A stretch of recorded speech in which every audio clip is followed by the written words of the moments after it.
Es un diputado que tiene una larga trayectoria, que nos va a platicar muchísimo de toda su trayectoria, una persona sencilla, buena persona, de buen corazón, amable, muy abierto, y a mí me da muchísimo gusto presentar al diputado Gerardo Villanueva, que les va a platicar muchas cosas de lo que se está haciendo en la legislatura, en su carrera, en su vida, y bueno, pues bienvenido, Gerardo. Muchas gracias, Eddie. Gracias. Casa sin censura. Gracias, y me da mucho gusto que estés aquí. Y primero que nada, pues me encantaría que nos platiques tanto a la audiencia como a tu servidor, pues, ¿quién es Gerardo Villanueva? ¿Qué ha hecho? ¿Dónde nació? Si nació en la Ciudad de México, si nació en algún estado. ¿Cómo fue que le surge toda la intención y todas las ganas de participar? Yo digo en servir a los demás, porque quien se dedica al encargo público en las distintas ramas, entornos y vertientes, tiene un sentimiento de servir a los demás. Entonces, nos encantaría un poco, pues, conocer más de ti. Bueno, yo creo que, en primer lugar, agradecerte. Creo que me puedo definir como un luchador social. No me gusta la etiqueta de político, aunque no está mal calificada en estos tiempos por toda la labor que está haciendo nuestro presidente, que está buscando revalorar ese oficio tan noble como es el de la política. Pero mi formación ha sido más en la lucha social, porque los contrastes, las desigualdades, pues orientan a que la política se haga no nada más a la izquierda como una posición ideológica, sino que actúes en función de resolver problemas concretos. Y es la política la única manera pacífica de generar cambios, y sí a través de rebeliones cívicas, sí a través de revoluciones de conciencia, pero en el marco constitucional, que eso ha sido lo mágico del proceso que nos está tocando vivir. Claro. Fuéramos otra generación, estaríamos en condiciones de un país semidestruido y una división a muerte entre la sociedad, y sin embargo el perfil democrático de nuestro movimiento pues, nos ha llevado a hacernos de esa manera. Yo nací en la Ciudad de México, nací en Iztacalco. Mi padre era muy cercano al campamento 2 de octubre, claro, con don Pancho de la Cruz, que en paz descanse. El hijo acaba de fallecer, conozco muy bien a Felipe, él ni siquiera sabe esta historia que te estoy contando. Wow. Los domingos, todos los domingos a las 9 de la mañana se realizaba una asamblea en el campamento 2 de octubre. Mi papá era chofer de lo que llamaban peceras, claro, y se organizaba vivienda, transporte y la colonización del campamento 2 de octubre, y nos tocaba estar ahí cada 8 días. Qué impresión. Entonces era una asamblea que se daba multitudinaria. Desde luego, pues, de chamacos no entrábamos, yo tenía 4 o 5 años, y escuchábamos el discurso. ¿Y eran los domingos? Los domingos, escuchábamos el discurso de don Pancho de la Cruz, y pues era medio comunista, era medio socialista, un personaje raro de aquel tiempo, ¿no? Por eso acabó en la cárcel incluso, no obstante de que siempre sirvió al PRI en su momento a finales de los años 70. De ahí nació mi inquietud, seguramente, porque yo a los 6 años yo quería ser abogado. Pero tu papá nunca fue político ni tuvo un encargo público como tal. Él se dedicó a sacarnos adelante, fue árbitro de fútbol profesional. Mira. Fue protesista dental, fue chofer, como te acabo de decir. Estuvo trabajando en la revista México Dismont con Anita Brenner, que claro, una mujer muy interesante que hizo una difusión de la cultura y de la historia de nuestro país. Muy interesante. Para eso mi bisabuela, abuela muy querida de mi papá, es doña Luz Jiménez.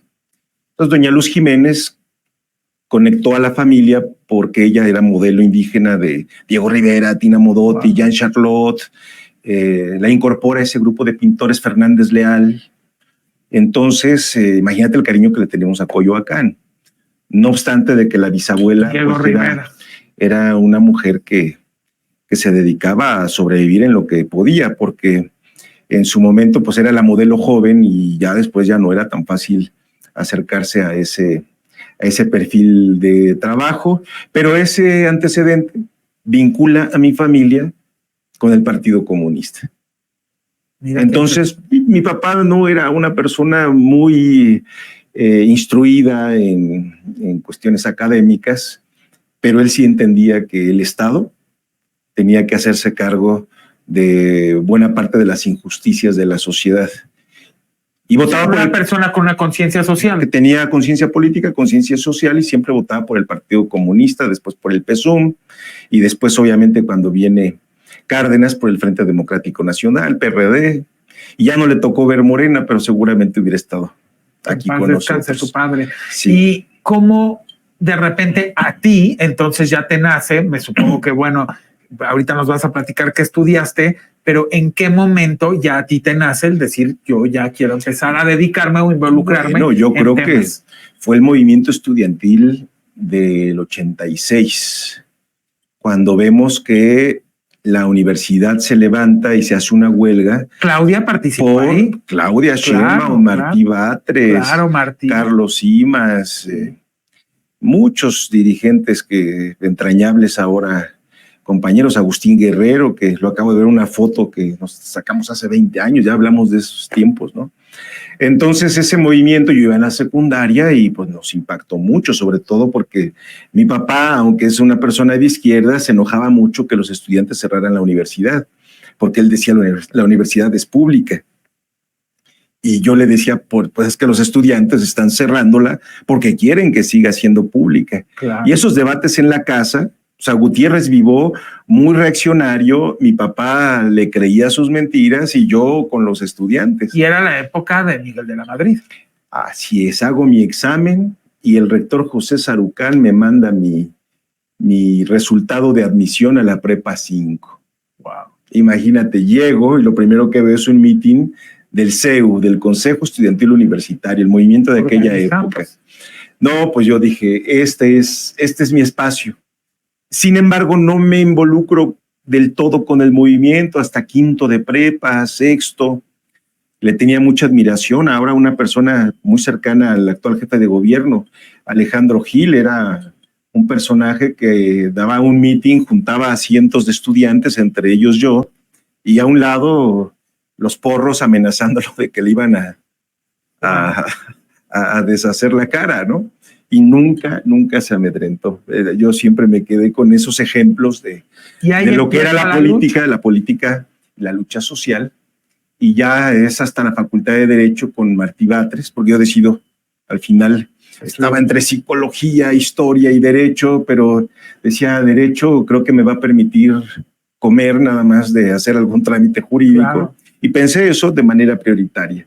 Y también porque creo que el derecho ayuda, si se usa de manera profesional, de manera adecuada, al pueblo, no necesariamente al poder. Y las facultades de Derecho de América Latina enseñan a que el abogado sea un operador político. Por supuesto. Un operador que conserve las condiciones sociales. Y en el movimiento de la 4T hay muchísima gente que estudia Derecho. Ahí está el doctor Monreal, ahí está tantas personas que tenemos en diferentes frentes del mismo movimiento que han estudiado Derecho. Yo me imagino que tiene también mucho que ver con la sed de esta justicia. O sea, si eres una persona que traes en tu DNA justicia social, lucha social, te tiene fuerzas que atraer todo el tema del derecho, yo creo. Es un poco, bueno, creo que era justamente por eso estabas en la disyuntiva de la psicología, el derecho,